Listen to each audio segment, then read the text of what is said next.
Hello, everyone. Welcome. So happy to have you all join us in Lisbon. Excited for the programming this afternoon.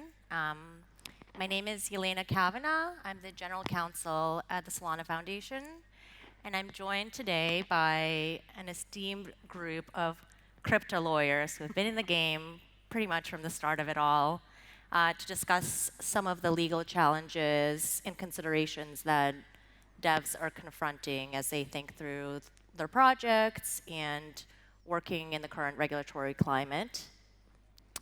I think that we can all acknowledge that it's not the easiest space to navigate, even from practitioners, and it's all but impossible, even for those of us who live and breathe this work, to stay abreast of all the policy considerations and legal opinions and coming down the pike, including through the formal channels and the Twitter sphere.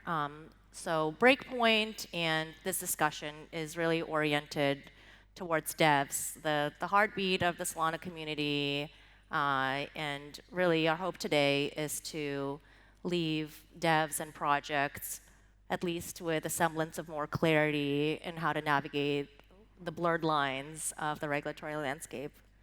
I would be remiss if I didn't do the lawyer thing and just want to remind everyone that anything that is said here does not constitute legal or financial advice, and the views of myself and the speakers are our own and should not be ascribed to the respective organizations which we present.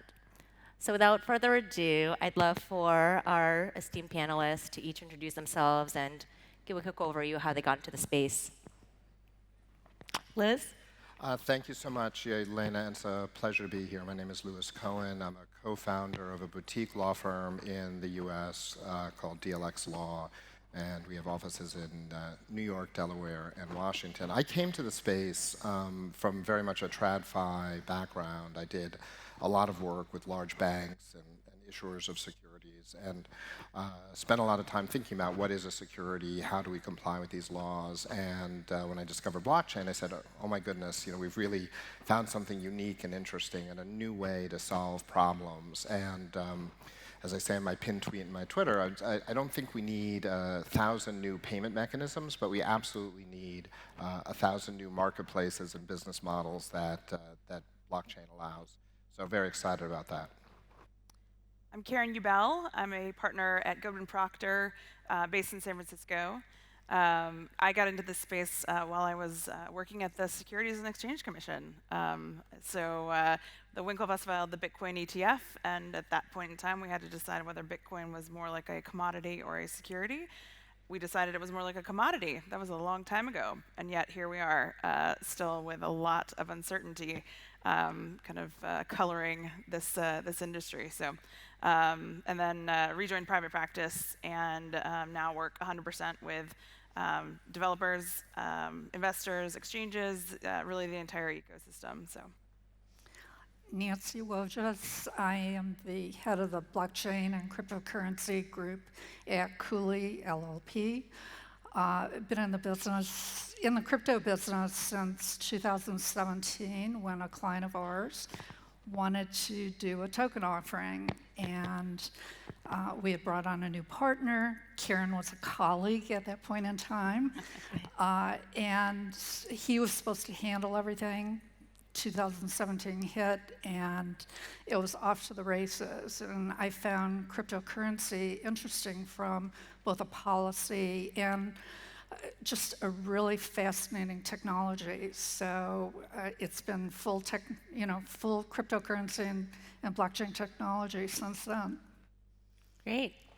So before we dive into some of the practical consideration, I think it would be helpful to orient the audience around the current high-level regulatory scheme in the U.S. And candidly, this is a U.S.-centric discussion, as we are U.S. barred lawyers. But I want to acknowledge that there are other jurisdictions, and blockchain is, worldwide. So this conversation is largely circumscribed to a U.S. discussion, but we shouldn't forget about the rest of the world.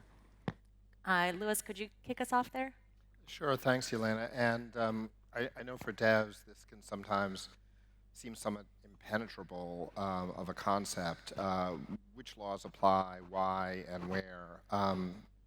When you think about this as a dev, there's probably a couple of places to start, and I feel like the mics are going in and out. Is that just me, or no? Yeah, maybe try to move it a little closer. Yeah, I don't know. The first thing to think about when you have a decentralized blockchain-based project that you're trying to launch is, of necessity, there's going to be a token that functions as, in some way, a control factor or an economic driver of what you're doing. And the question arises then, well, what exactly is it that this token is? It's clearly, to some extent, a bit of software, but it also has economic value. And there's this question which Karen alluded to, is it a security or is it not a security? This is such a foundational point that as a developer, you really need to work with lawyers early on. The question really comes in two pieces. The first piece is that if you're raising funds directly or indirectly through a sale or a promise of a token, very likely from a US point of view, those would be securities transactions. To be very careful about not making offers of those transactions to the general public. So for example, a website, hey, come here, buy my token, fund me, as we saw in the ICO boom, many of those led to enforcement actions. But there's a second related question that you need to think about. What happens when my token starts trading out there? Is it still a security if it's no longer being involved in fundraising? And that's really where most of the argument is right now. And the SEC in the US is strongly asserting that even when a token trades on Coinbase or Gemini or in a DEX like Uniswap or PancakeSwap, those are still securities transactions. If the SEC prevails in that, that will be problematic. When you talk to your lawyers, you want to think about both aspects, my fundraising aspect and also my token. Even if the token is not a security, it could be viewed as a commodity, and certain commodities transactions are also highly regulated. We'll talk a little bit more about OkiDAO and the problems it ran into. Those are derivatives transactions and not straight up token transactions, but nevertheless, our commodities laws in the US can apply as well. It's very unclear, because why wouldn't it be, whether a given token that's does not have a futures market would be considered regulated by our regulator here in the US, the Commodities Futures Trading Commission, or CFTC, but that's something you want to think about. And then the final big picture thing you'll want to think about and talk about with your lawyers is either your token a convertible virtual currency that is something that's subject to money regulation, or are you acting in some way as either an exchanger or an administrator of a convertible virtual currency? And if you are, what regulations apply to you? Those are money-oriented regulations in the United States. Those are overseen by a part of our Treasury Department called the Financial Crimes Enforcement Network, or FinCEN. So when you start your journey, ask those questions early on, and I think you'll have a much more productive sort of development journey for your product that you're doing. So, Louis, that's the current state of affairs. And I think as a developer, you're going to have to think about the future too. Next year, we're going to see activity out of Congress. There are 75 bills right now being, talked about in Congress. Our midterm elections may determine exactly what goes on next year, but we are going to see some regulation out of Congress, my guess would be. Secondly, I think the SEC is, notwithstanding my constant complaint about them, and I started out at the SEC as a lawyer there, they've been sitting on their collective behinds for this entire time. It was like a surprise to them that there was cryptocurrency, and oh my God, we got to stop it. So how did they stop it?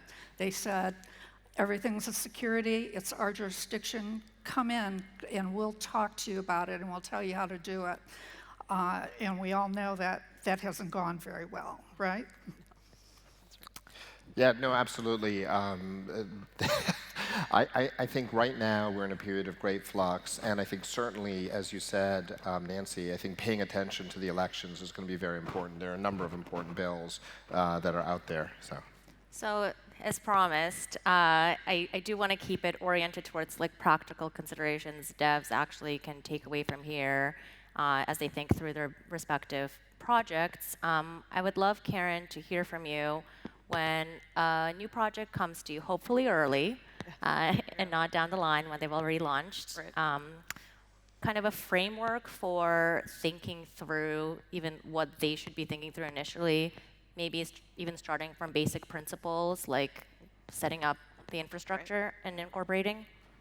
Yeah, I think as Lewis has said, it's nice to have your lawyers involved a little bit early, and don't think that we're coming in to tell you you can't do things. We're there to actually, I view my job as trying to help you guys achieve and kind of push the boundary of what you want to achieve, but doing it in the least risky way possible that we can get you there, but still achieving your business objectives. And so, first of all, usually what we're thinking about is, should I form an entity? Where should I form that entity?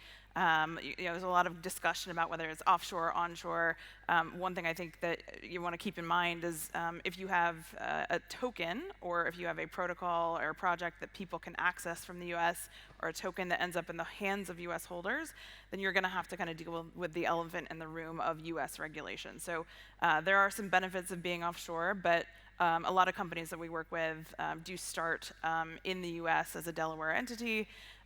You want to have that limited liability benefit for yourself as you're building and as you're starting to think through what that product is going to look like. But generally, thinking about the product itself, it's a very unusual thing, but oftentimes you have having your lawyer as part of that initial, here's how we're thinking about what we're building, and and taking what Lewis mentioned, the different regulatory agencies and buckets, and we can just kind of help you say, based on what you're doing, here's it's the SEC, probably FinCEN that you're going to think about. Are there some tweaks here that maybe we can make that would take you out of those buckets, and really kind of at that very early stage thinking about some guardrails and helping you all think through, if I head this way, what risks am I going to encounter? But if I stay, in this lane, maybe that's a little bit simpler and a little lower risk for you. So I think what we're trying to do is really think through that framework. Right now, for me personally, what I am looking and advising folks is really leading with your product, building out your product, finding good product market fit, finding users, and getting to that place where you have both functionality and decentralization, and then later looking to say, okay, now this token is a big part of what I'm building, but now we have a great user base that understands the product, and it's much cleaner to roll that out. I'll just maybe quickly pick up on the location because we were chatting about this, and I think it's very bespoke. So be sure as a dev team that the lawyers you talk to understand all of the facts involved. So many dev teams are just U.S. folks based in the U.S., funded by U.S. people. That's one set of facts, as Karen said. But many teams are non-U.S. people or based outside of the U.S. and funded by non-U.S. people. So facts like that can make a real difference. It's really important to be upfront and make sure your lawyers don't have like a single playbook that they're applying, but folks like Nancy and Karen are going to examine all of the facts and then make a recommendation that's right for you based on your particular circumstances. Absolutely. The one thing that we see a lot with devs is they come in, they form their entity, and they're incredibly generous. They're not thinking long term, and within months, you find there are arguments between the founders, and they end up spending a lot of money trying to correct what, initially they thought, oh yeah, this person's great for my project because, he's only working 20 hours a week, but, he's really a co-founder. And in 2 months, he's not even showing up anymore. So think seriously about how you are structuring your documents. And there are a lot of free resources out there. One, Cooley Go, you can form your corporation. It's a document generator. There are other law firms out there. I think Goodwin has one. Founders Workbench, yes. I'm sorry? It's called Founders Workbench, yep. Yeah, so there are things that you can do. Like, I hate Clerky. We have to redo their documents all the time. Go to a real law firm site, and you're able to do things pretty much on the cheap. When people come to me, I tell them to do that, but read what you're doing, because inevitably, just recently, we've just spent time because, for example, there's something called an 83B election. We give very specific directions. Client didn't do it. We had to undo everything. So be careful when you use those resources. So aside from the legal structuring considerations, as you know, most projects are interested in potentially launching a token down the road. Would love to hear kind of some guardrails around thinking through the token launch process in, a relatively uncertain environment. All right, I'll start with guardrails. Thank you. I think one thing, Elena, just to pick up on a point Nancy made that I really like to amplify, and that is who is in the team, and as you grow the team, we worry a lot about the potential for enforcement actions, and one of the largest, most primary sources of things going wrong are team members who are disgruntled.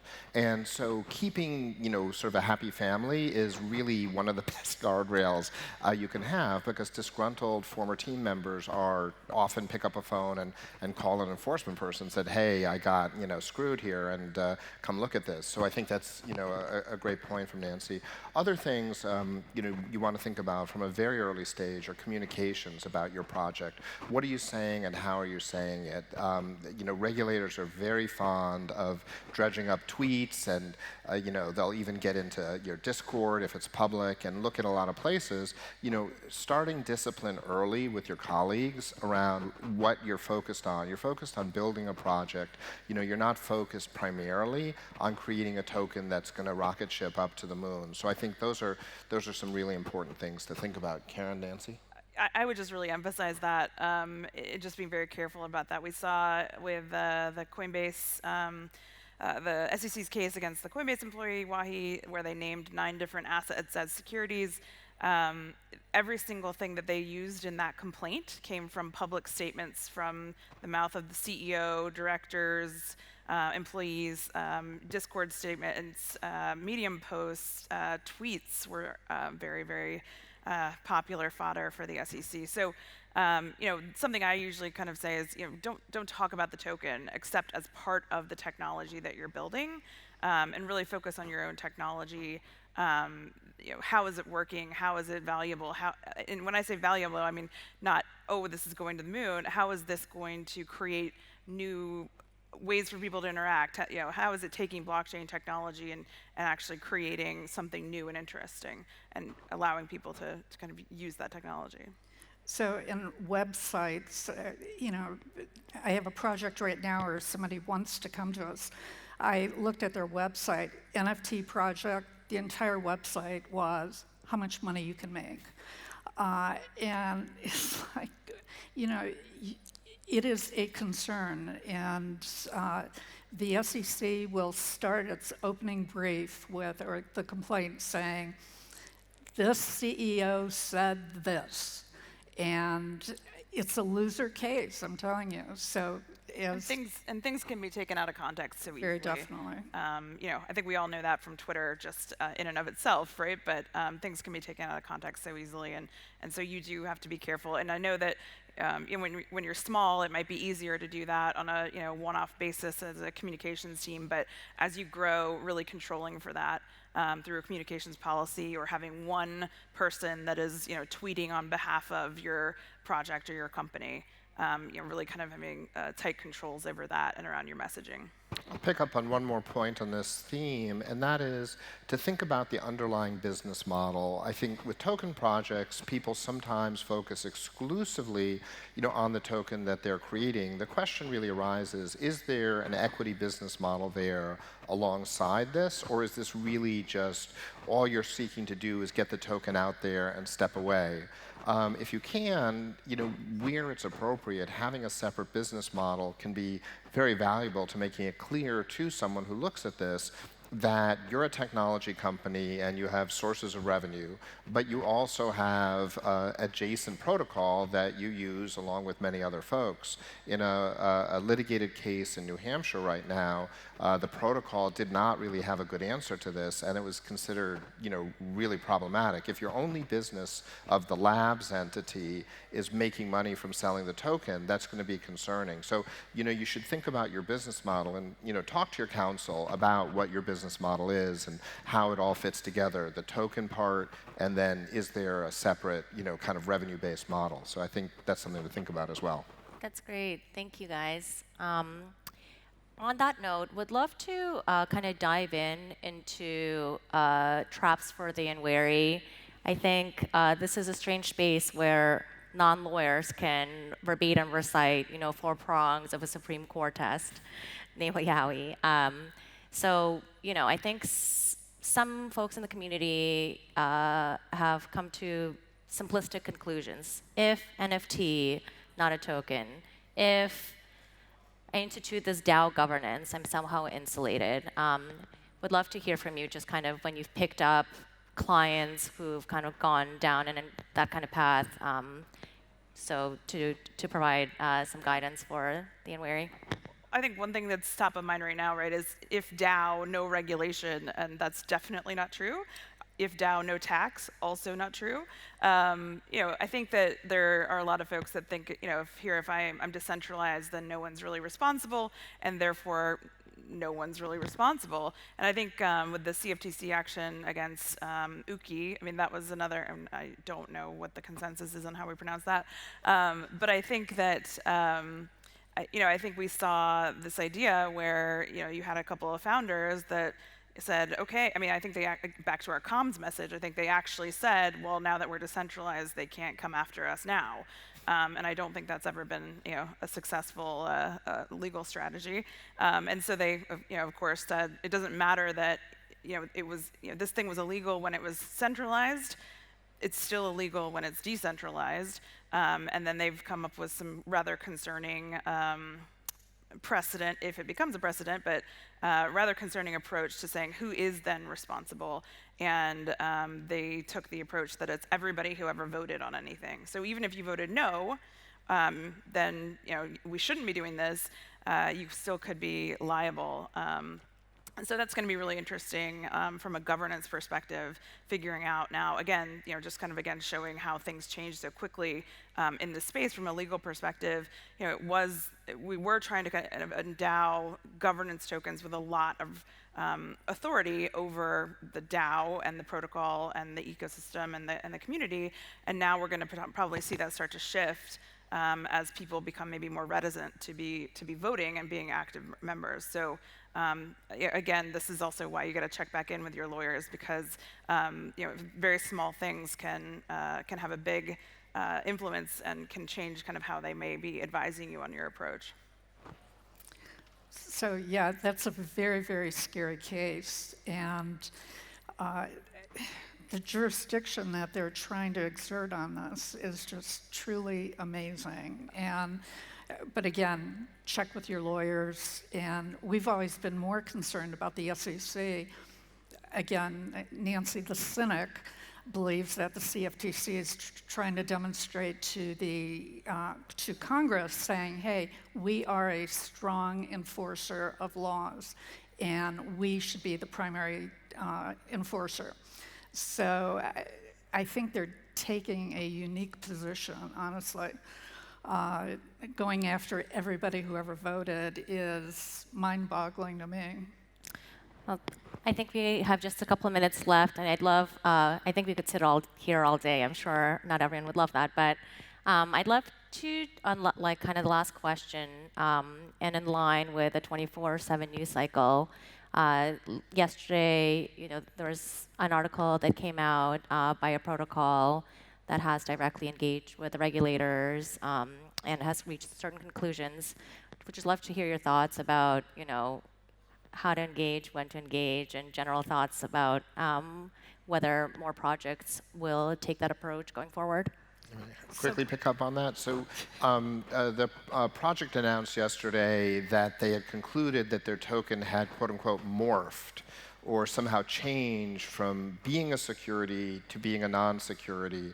And I think it was well intended, but concerning because based on the announcement, the project had engaged to a great extent with the SEC, but the SEC did not take any position on this announcement. I think as a dev team, you really want to be careful. We strongly support engagement with the applicable regulator where it is relevant and productive, but be very, very cautious about when and how and who you approach, because you can find yourself in a situation, as this particular project did, really caught sort of with their pants down, 3 making years an later, announcement. by the way. Yeah, 3 years later, making an announcement with no support from the regulator, and that's really concerning, Elena. Right. Thank you all. I think we're just about out of time. I just want to thank all the panelists. I think it's been a really insightful conversation, notwithstanding the short time limit. So really appreciate all you being here. Yeah. And thank you, everyone.